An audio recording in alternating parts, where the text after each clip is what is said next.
పొద్దున్న చూస్తే phone on చేస్తే రేషన్ కార్డులు వచ్చినాయి, ఇగో వచ్చినాయి, అగో వచ్చినాయి, మార్చి 1 నుంచి మేము రేషన్ కార్డులు పంచుతున్నాం. మీరు అధికారంలో వచ్చిన ఒక్క నెల నుంచి ఏ ఫోన్ ఓపెన్ చేసినా, యూట్యూబ్ ఓపెన్ చేసినా, ఎక్కడ చేసినా మీ లీకులు. ఆ మంత్రి రేషన్ కార్డులు ఇగో ఇస్తున్నాం, ఈ మంత్రి రేషన్ కార్డులు ఇదిగో ఇస్తున్నాం.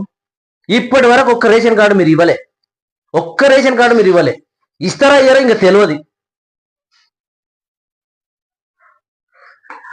రేషన్ కార్డు లేని వాళ్ళు మొన్న రేషన్ కార్డు విషయంలో ప్రజాపాలన కింద రేషన్ కార్డు అప్లికేషన్లు తీసుకున్నారు.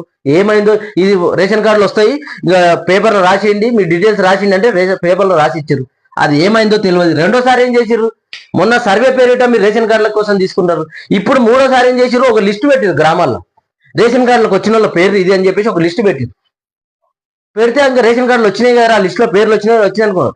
కానీ మళ్ళీ ఇంకో 4వ తిరగసి ఏం పెట్టారు, మీ సేవలు అప్లై చేయండి ఇప్పుడు అని. మీరు రేషన్ కార్డు కోసం మీ సేవలు అప్లై చేయండి. ఇప్పుడు 4వ తిరగసి పెట్టారు.